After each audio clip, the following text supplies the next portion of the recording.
Il est 6h47. Est-ce qu'on marche sur la tête? Chaque matin, on se pose donc la question parce qu'il y a un tas de sujets qui nous interpellent et de plus en plus, avec des décisions qui peuvent être parfois aberrantes, surprenantes. Tiens, en cette période de vœux, des entreprises et parfois même de très grandes se mettent à interdire les cartes de vœux. Terminer les cartes traditionnelles que l'on envoie par la poste, c'est terminé pour des raisons de RSE, notamment responsabilité environnementale. Si vous voulez envoyer des vœux, eh bien c'est par mail ou sur les réseaux sociaux. On peut comprendre sur le papier, si je puis dire, moins de consommation de papier, bien sûr, moins de facteurs aussi, donc de carburant pour les transports, alors qu'un petit mail, une carte électronique et hop, c'est parti, sauf qu'évidemment, ça n'a rien à voir. On est déjà abreuvé de mails qui, au passage, polluent d'ailleurs aussi.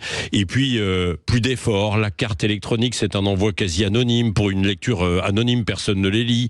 Le courrier, même si c'est parfois une corvée pour certains, eh bien, c'est aussi le signe d'une relation sociale, humaine, un vrai désir de dialogue. Et ça fait plaisir de recevoir, d'envoyer, de partager.